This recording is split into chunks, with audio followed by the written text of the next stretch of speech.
He was thunder in silence, a lion that knelt.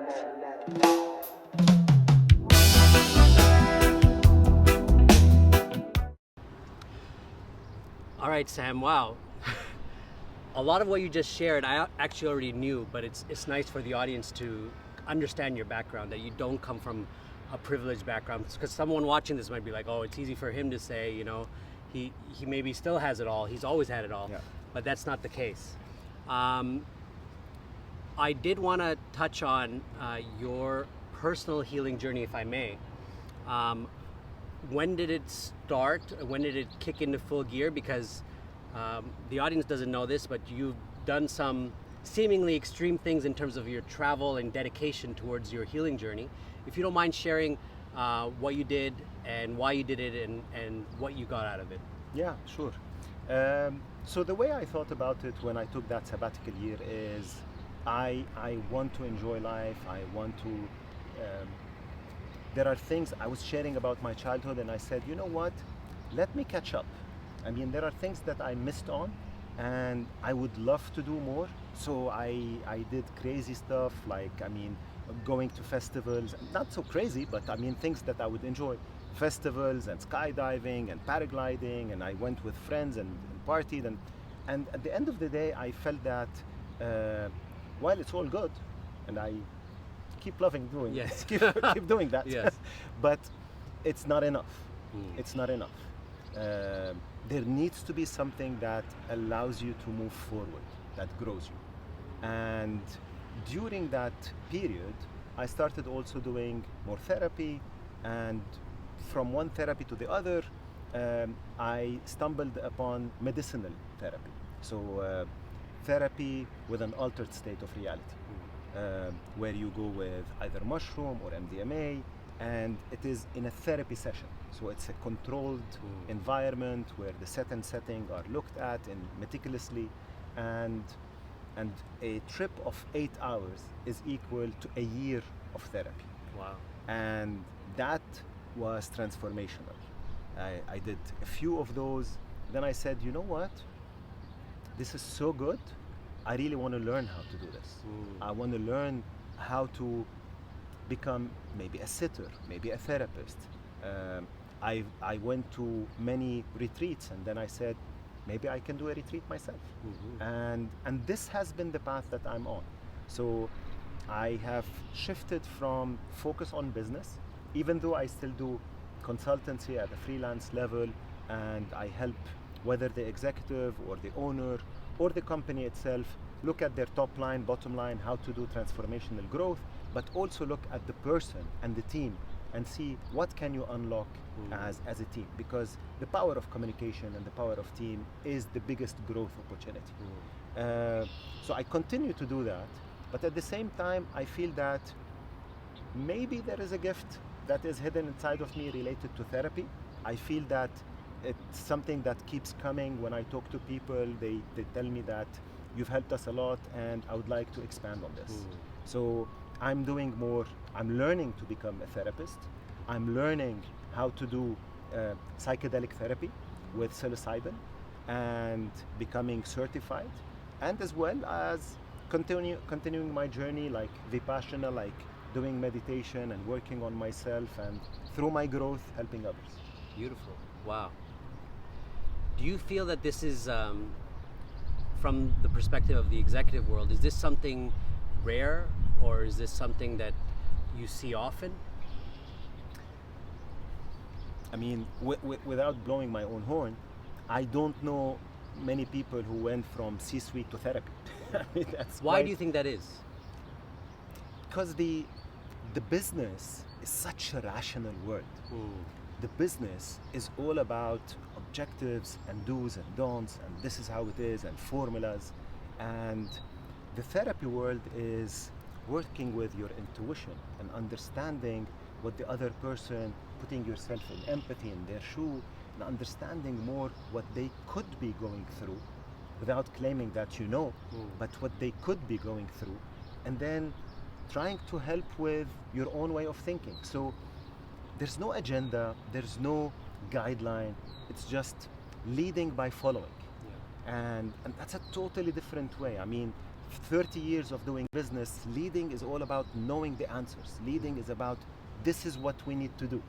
And here you have a totally different approach where you're leading by following. You're following the discussion and leading into a certain exit or a ramp where you can help that person, let's change highway. What a beautiful way to put it, leading by following. Yeah.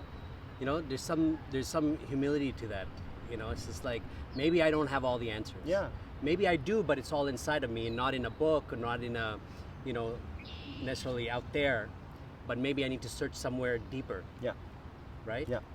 And how would you say your healing has helped you from the perspective of being an executive and going through all those years of training and growth and focused on, you know, logic and numbers? How is this helpful to that? Good question. I think the way I think is structured enough that allows me to guide and help people while following them, but guide them in a way that gives them specific steps. Like my mind works in formulas. Like for me, everything is about pain and pleasure, right? We're always seeking pleasure and avoiding pain. And pain often translates into suffering, but it doesn't need to be. So in my mind, this formula that I have created is pain times resistance equals the amount of suffering. Pain times resistance equals to the amount of suffering. So if your resistance to pain is zero, then your suffering is zero. Interesting. If your pain resistance is high, then you multiply it by pain and your suffering becomes humongous. Like what we learned in Vipassana, you sit with the pain. You understand that there is a 50% mental part and 50% physical part. Let go of the mental, that already reduces it. The physical transcend below it. So there's a lot of things that you start using on a day-to-day and start reflecting in your world. I truly believe that the point where experiences don't grow us, it's the reflection that grows us, makes it so clear in your head that, I mean, I'm not looking for another experience. Every experience that I go through, you can learn from and you can reflect. And it doesn't need to be, and this is the best part, it doesn't need to be your own experience. Right. It can be somebody else's experience. You reflect on it and learn and grow. Right. So the more you read biographies, the more you read about people's journeys, the more you hear about how people shifted and found their purpose or their core or their calling, the more you learn. That's beautiful. You know, I look at executives, I look at people at the top of their professions, be it surgeons, wherever, or celebrities, business tycoons. It's rare that I'll meet someone like you who is so open on the spiritual path and yet is very well grounded too. You know what I mean? Like it's a fine balance. Like, I don't know why, maybe in my mind I have the tendency to believe that, okay, it's one or the other, or it's like you cannot be successful, you know, you have to let go of one completely. Yeah. But I feel like you haven't let go of that practical part, which is so nice because it makes it relatable for the business person. You know I what never mean? thought about that, but I think there are two drivers that pull me in opposite directions. One, I always need to think, how am I coming across as my children's role model? Wow, nice. So that is extremely important for me. I need to be a role model, their role model. So I cannot say, you know what, fuck all of this, I'm going to Himalaya and I'm becoming a monk. Right. That doesn't work. Right. At the same time, I did not want to continue living a lie, because in my head, I was living a lie. I mean, I was in my protection, in my system of defense system of going to the office, playing the CEO role, putting on a tie and hiring and firing and taking decisions that is not necessarily best for the consumer. I mean, I was selling chocolate at the end of the day, a lot of sugar. While it drives happiness, but I mean, there are things that you could do better. But the most important is the bottom line. So I was torn between these two. And then I said, is there a way to merge them? And this merger, not an M&A, not a merger and acquisition, this merger can be in the form of a person who is balanced in life. Right.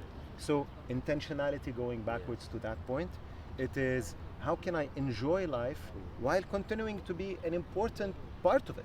Right. I mean, I don't want to be on the sideline. I don't want to be waking up and having nothing to do. That's absolutely not what I want. Right.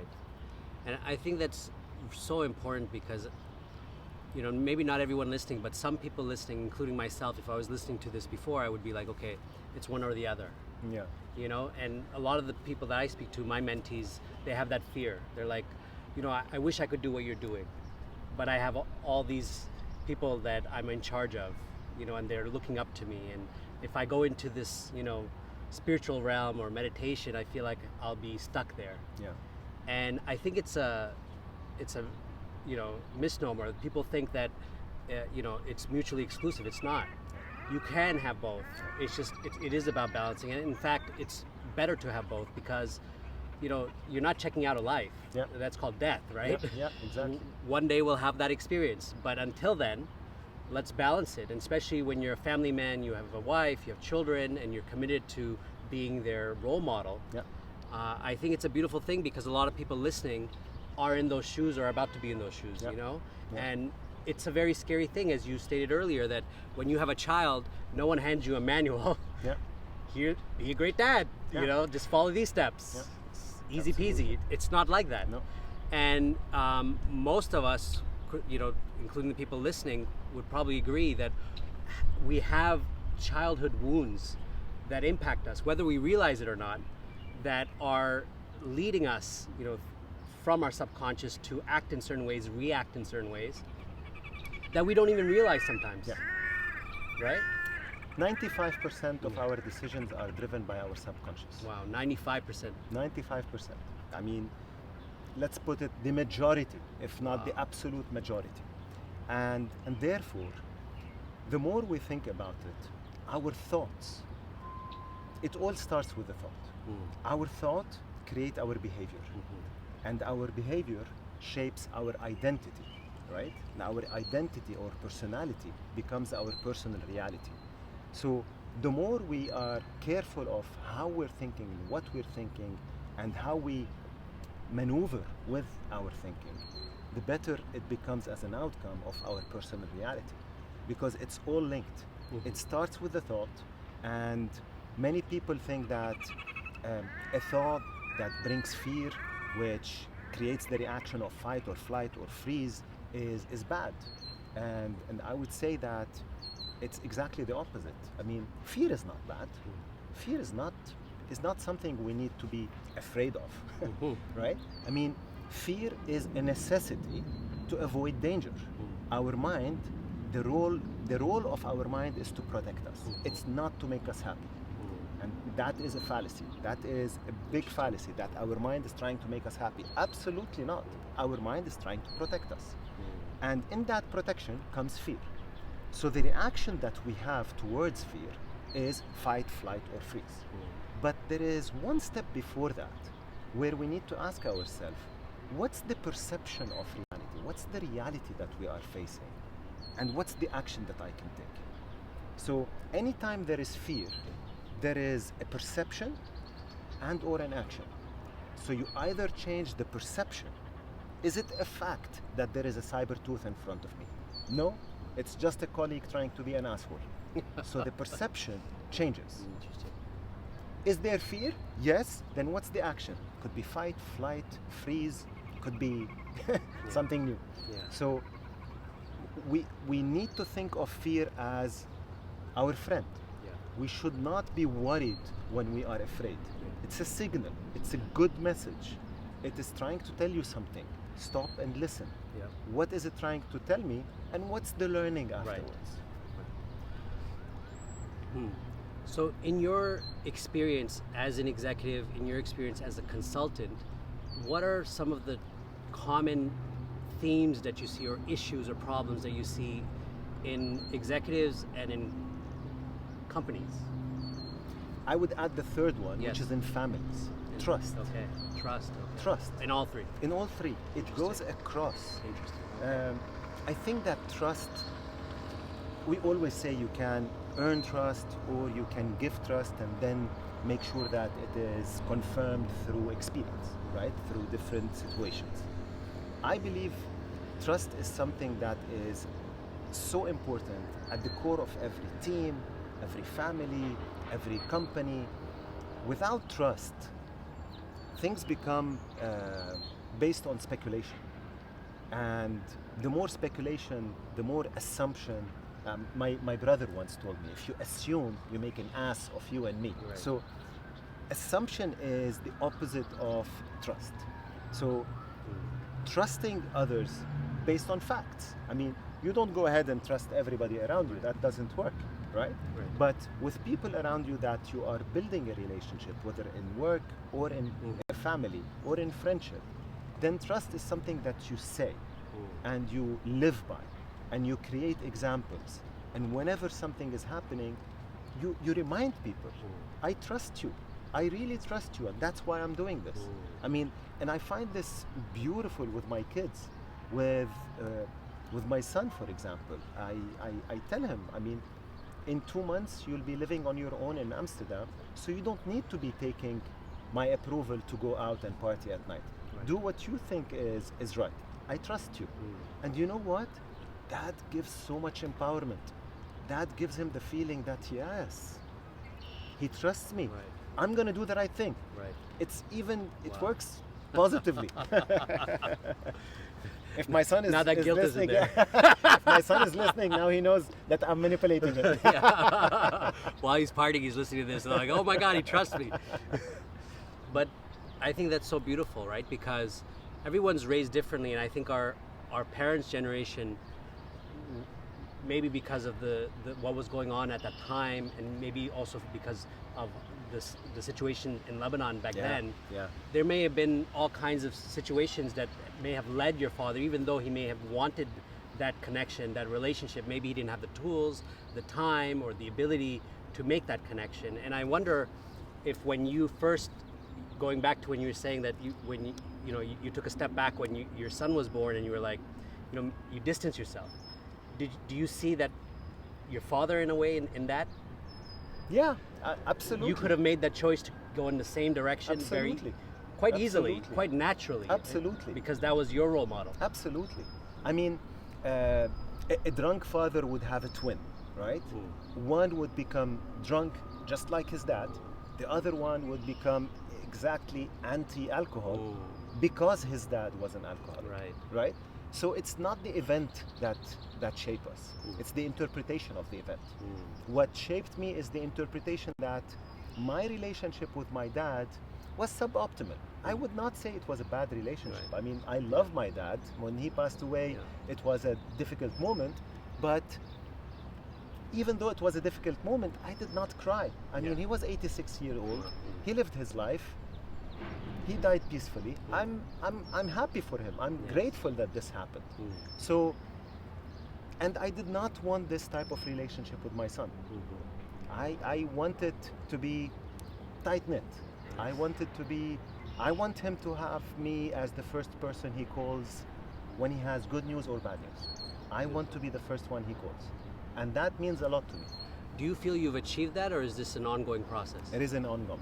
It's an ongoing. Yeah, absolutely. Especially having raised them through teenagehood, right? Yeah. Some of the hormones and the friends and the peer pressure. Yeah. That could be a whole other podcast on lessons you've learned. Absolutely. And the usual reaction. I mean, reaction versus response. Our reaction to things. How your buttons are triggered. And I mean, there are a lot of things that happen during a day, not during a life, during a day, that can trigger you. And the more you are responsive and look and think of your reaction, the better it is in the relationship with people around you. But it doesn't come easy, and it doesn't come at an early age. We learn to react all the time. Right. If you were to reflect back on a moment when you were in the executive world that was one of the toughest times for you, what would it be, and then what advice would you give yourself if you were watching this back then?